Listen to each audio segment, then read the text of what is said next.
Hi guys, in today's video we'll be looking at development experiences of India, a comparison with neighbors.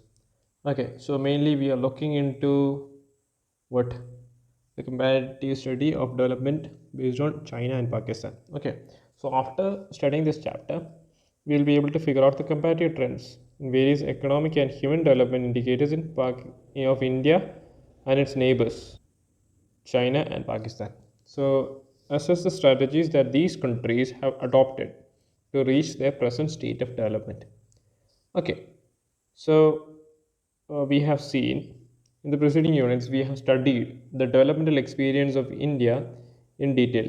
Okay, we have seen our LPG reforms, how we were not able to pay at least for one fortnight of our expenditures, and we were forced to get a loan from the World Bank, and LPG reforms were enacted in our country. All this aspect we have dealt with. Okay, so which had various impact on different sectors.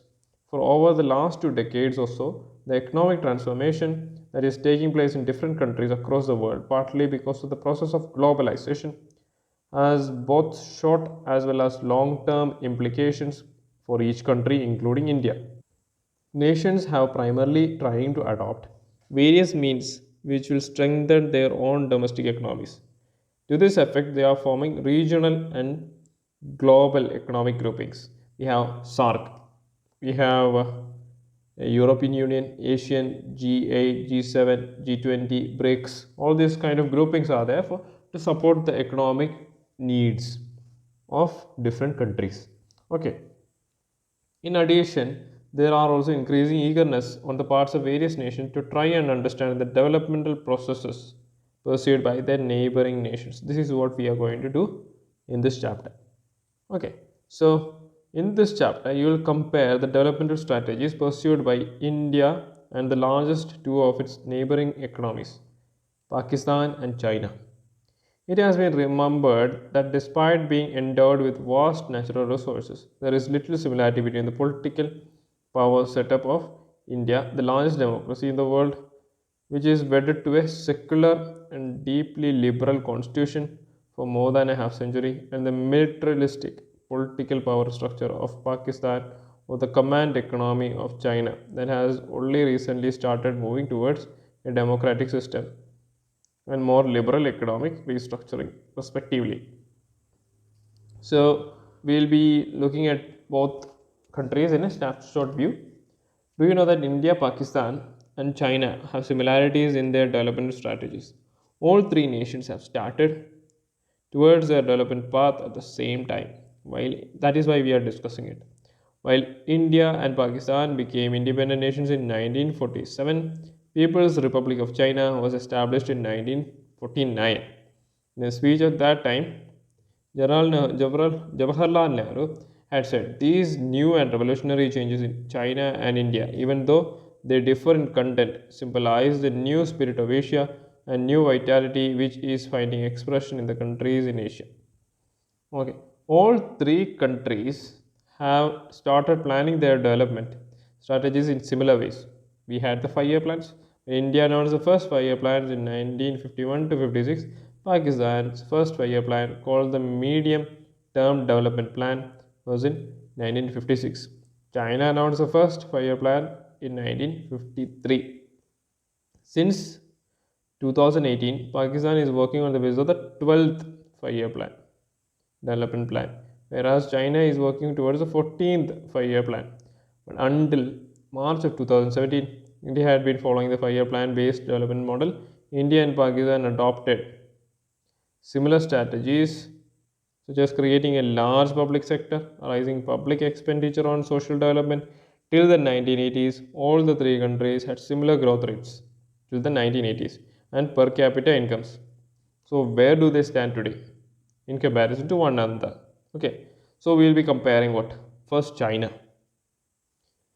After the establishment of People's Republic of China under one party rule, all the critical sectors of the economy, enterprises, and lands owned and operated by the individuals were brought under the government control. So, the Great Leap Forward campaign that is initiated in 1958 aimed at industrializing country on a massive scale. People were encouraged to set up industries in their backyards. In the rural areas, communes were started. Under the communist system, people collectively cultivated lands. In 1958, there were 26,000 communes covering almost all the farm population. In Great Leap Forward campaign met with many problems. A severe drought caused havoc in China, killing about 30 million people. When Russia had conflicts with China, it withdrew its professionals who had earlier been sent to China to help in the industrialization process. So, what happened? In 1965, Mao introduced the Great Proletarian Cultural Revolution, under which students and professionals were sent to work and learn from the countryside. Present day fast industrial growth in China can be traced back to the reforms introduced in 1978. There was a documentary on Chinese development. Even today, there are people who work in the Chinese government who, in the initial days of their government jobs, they went to countryside to work and learn what is really happening in the countryside. Okay. China introduced reforms in phases. In the initial phase, reforms were initiated in agriculture, foreign trade, and investment sector. In agriculture, for instance, communal lands were divided into small plots which were allocated to individual households. They were allowed to keep all income from the land after paying stipulated taxes. In the later phase, reforms were initiated in the industrial sector. Okay, first it was agriculture, foreign trade and investment sector. Now the second phase, it was on the industrial sector. By private sector firms in general and township and village enterprises. That is, these enterprises which were owned and operated by local collectives in particular were allowed to produce goods. At this stage, enterprises owned by government, known as state-owned enterprises, which we in India call public sector enterprises, were made to face competition. Okay, the reform process also involved dual pricing. Okay, now what is dual pricing? This means fixing the prices in two ways. Farmers and industrial units were required to buy and sell fixed quantities of inputs and outputs on the basis of prices fixed by the government, and the rest were purchased and sold at market prices. Over the years, as production increased, the proportion of goods and inputs transacted in the market also increased. Okay, in order to attract foreign investors, we had CES or special economic zones. Okay, there maybe on those areas taxes will be low, ease of doing business is high. All these characteristics would be there. There are CES in our country also, Pakistan. Now, while looking at various economic policies that Pakistan adopted, we will notice many similarities with India. Pakistan also followed mixed economic model with coexistence of public and private sectors till the 1950s and 1960s. Pakistan introduced variety of regulated policy framework for import substitution based on industrialization. The policy combined tariff production for manufacturing of consumer goods together with direct import controls on competing imports. The introduction of Green Revolution led to the mechanization and increase in the public investment in infrastructure in select areas, which finally led to the rise in the production of food grains. This changed the agrarian structure dramatically. In 1970s, nationalization of capital goods industries took place.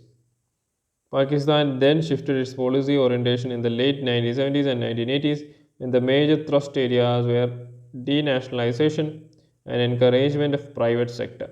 What? Denationalization and encouragement of private sector. During this period, Pakistan also received financial support from Western nations and remittances. Remittances means basically those people who work, those citizens who work outside India, they give money back to the country. So that is remittance. Okay, continuously increasing the outflow of immigrants to the Middle East. This helped the country in stimulating economic growth. And then government also offered incentives to the private sector. All this created a conducive climate for new investments. In 1988, reforms were initiated in the country. Having studied a brief outline of the development strategies of China and Pakistan, now let us compare some of the developmental indicators of India, China, and Pakistan. So, demographic indicators. Now we will look at the in comparison to the population. Out of 6 persons, we have one can be from India, another can be from China. So that is the population. And population of Pakistan is very small and accounts to roughly about 1/10 of China or India. Though China is the largest nation and geographically occupies the largest area among the three nations, its density is the lowest. See, when we go to the table over here, the population of India and China are almost similar. Then we have annual growth of population where India is higher while China has nearly 0.5, and density is the lowest among the two. It is 148, and sex ratio also highest in China. Fertility rate is highest in Pakistan, and India is followed, Pakistan followed by India, then least is in China 1.7. Urbanization highest is in China, but urbanization is highest when compared to India, it's in Pakistan. Okay. Now the population growth as being the highest in Pakistan, followed by India and China. Scholars point out that one child norm introduced in China. Okay, in 1770s, the government had imposed this because due to increase in population, they wanted to control population. So what happened? They made a law that parents can have only one child. And later, when they saw that the population was declining, they amended the law and made it like two children per a couple.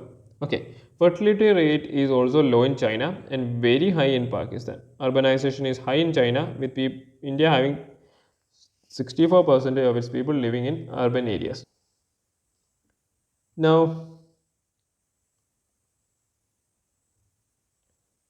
we look at gross domestic products and sectors. One of the much talked issues around the world about China is the growth of GDP.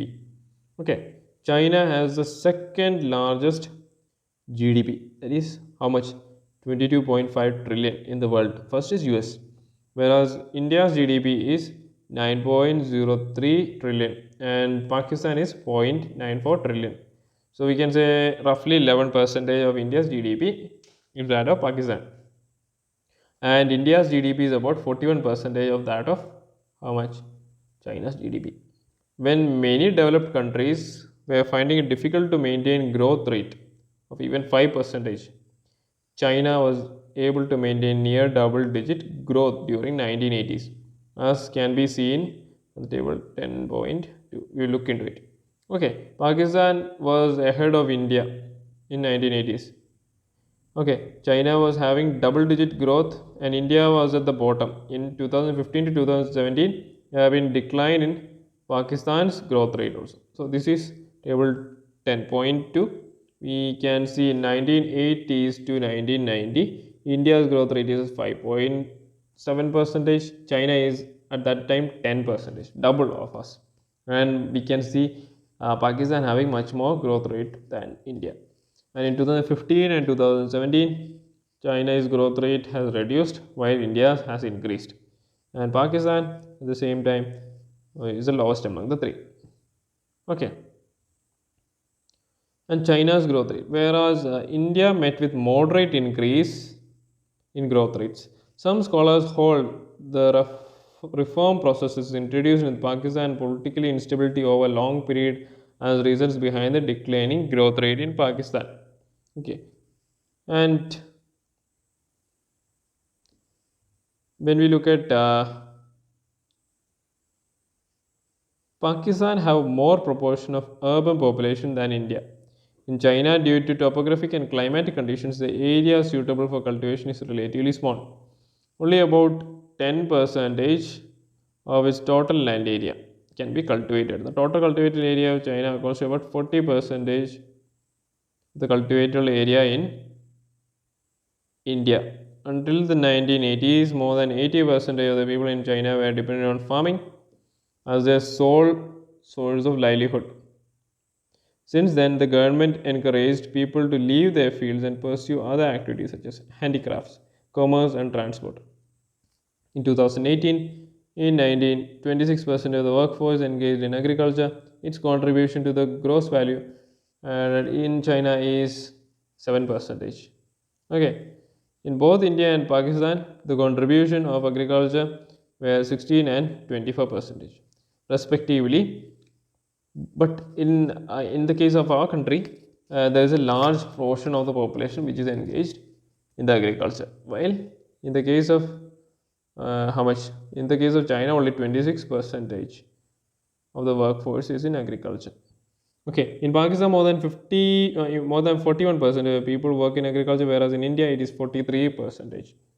24% of Pakistan workforce is engaged in industry, but it produces 19%. In India, industry workforce accounts to 25%, but produces goods worth 30%. In China, industries contribute to the GVA at 41 and employs 28% of the workforce. In all the three countries, service sector contributes highest to the GVA. In the normal course of development, countries first shift their employment and output from agriculture to industry and then to the services. Okay, the proportion of workforce engaged in industry in India and China are low as how much? 25% and 24% respectively. Okay, thus all the three countries, the service sector is emerging as a major player in development, contributes more to GVA and at the same time emerges as a prospective employer. If you look at the proportion of workforce in the 1980s, Pakistan was faster in shifting its workforce to service sector than India and China. In the 1980s, India, China, and Pakistan employed 17, 12, and 27% of workforce in the service sector, respectively. And in 2019, it reached 32, 46, and 35. We again lagged behind, but considering the population, it is okay when compared to Pakistan. In the last 5 decades, the growth of agriculture sector, which employs the largest proportion of workforce in all three countries, has declined. In the industrial sector, China has maintained a near double-digit growth rate in 1980s but began showing decline in the recent years. Okay. Whereas India and Pakistan growth rate has declined. In case of service sector, China is able to maintain its rate of growth during 1980 to 1990, while there was a positive and incurring growth of India's service sector output. Thus, in China's growth is contributed by the manufacturing and service sector, and India's growth by the service sector. During this period, Pakistan has shown deceleration in all three sectors. Okay, now we will look at human capital or human development.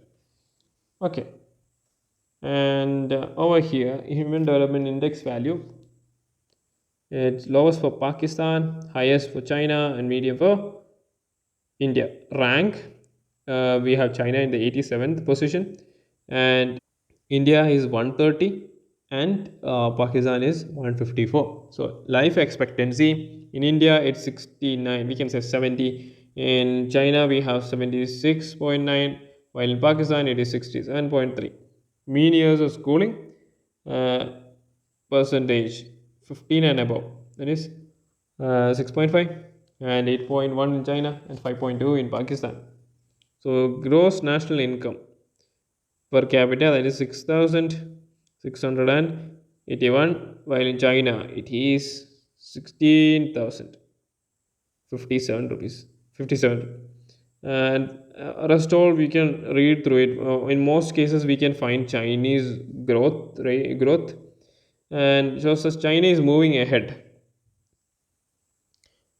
The table shows that China is moving ahead of India and Pakistan. This is true for many indicators. The income indicators such as GDP per capita, proportion of population below poverty line, health indicators such as mortality rate, access to sanitation, literacy, life expectancy, or malnourishment. China and Pakistan are ahead of India in reducing proportion of people below poverty line and also their performance in sanitation. But India and Pakistan have not been able to save women from maternal mortality. In China, for 1 lakh births, only 27 women die, whereas in India and Pakistan, it's about 133 and 140 women die respectively. Okay, and in all these countries, uh, report providing improved water resources for drinking to the most of the population is given. Okay, and China has the smallest share of poor among the three. And developmental strategies adopted by these countries. It is common to find out developmental strategies of a country as a model to others for lessons and guidance for their own development. It is particularly evident after the introduction of the reform process in different parts of the world. In order to learn for the economic performance of all neighboring countries, it is necessary to have an understanding of the roots of their successes and failures. Okay, we know that the reforms initiated in China in 1978, Pakistan in 1988, and in India in 1991. Okay, why did China introduce structural reforms in 1978? Why did China not have any compulsion?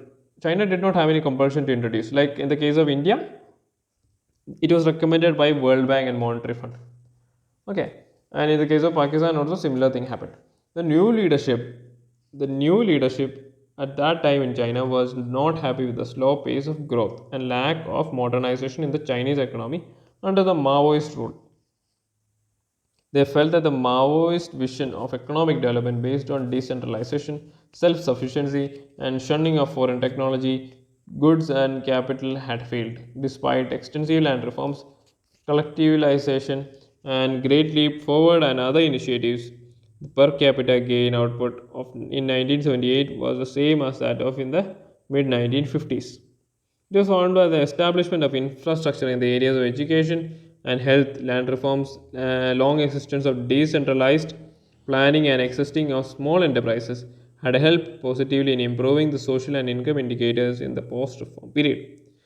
Before the introduction of reforms, there were already been massive extension of basic health services in rural areas through the commune system.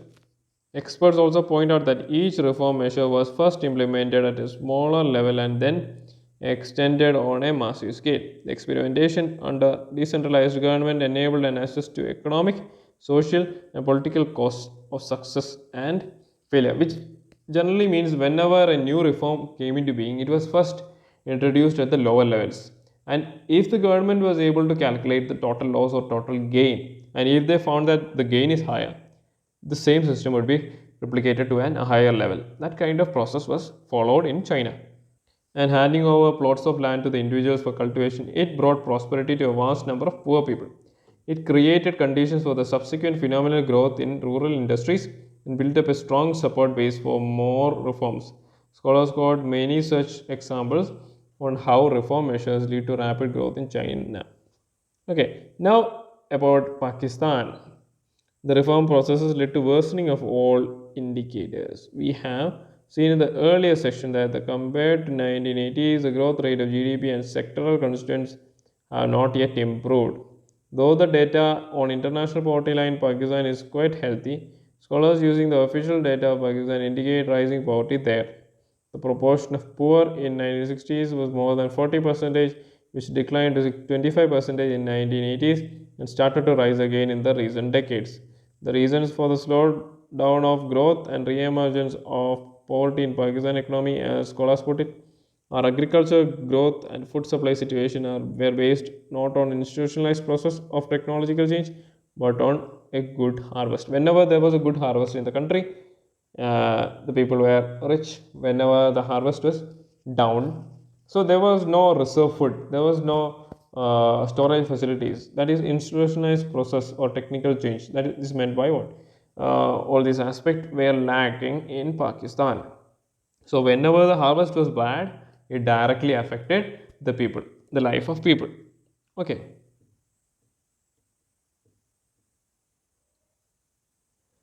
Now in Pakistan, most foreign exchange earnings came from remittances from Pakistani workers in the Middle East and exports of highly volatile and agricultural products. There are also growing dependence on foreign loans on one hand and increasing difficulty in paying back the loans on the other.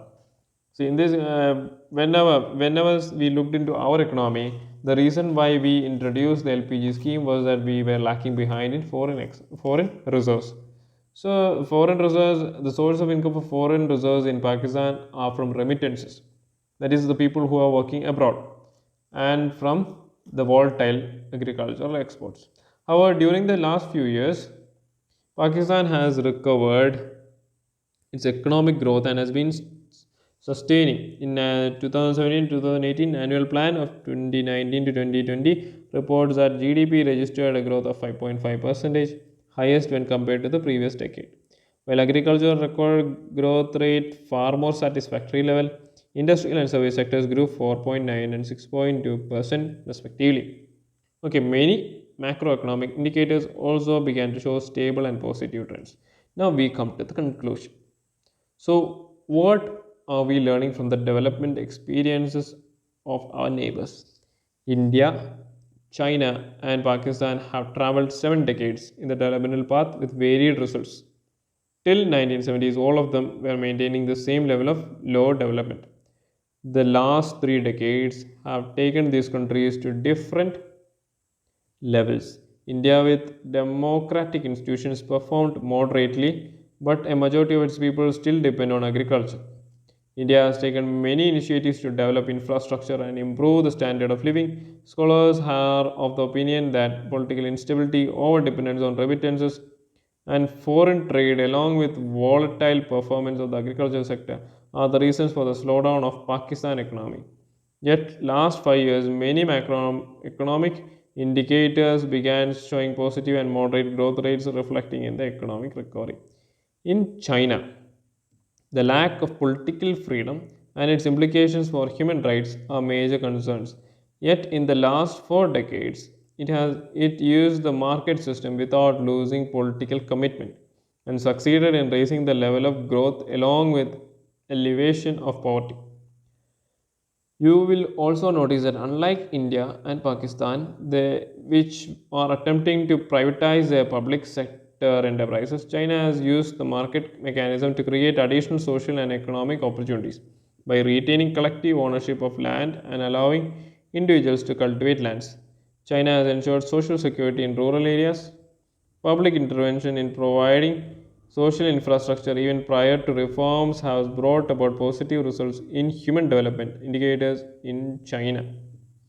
So, when we look at the recap, yeah, with the unfolding of globalization process, developing countries are keen to understand the developmental process pursued by their neighbors as they face competition from developed nations as also amongst themselves. Now we have Pakistan, India, and China have similar physical endowments but totally different political systems. Okay, we have Pakistan, which is kind of a military government is there. In India, we have a democratic government, and and in China, we have a communist government, okay, or an authoritarian government. All the three countries follow the similar planned pattern of development. However, structures established to implement development policies are quite different. Till the early 1980s, the development indicators of all three were similar. Reforms introduced in 1978 in China, in 1988 in Pakistan, and in 1991 in India. China introduced structural reforms on its own initiative, while they were forced upon India and Pakistan by international agencies. Okay, there was no force for China to open up their economy.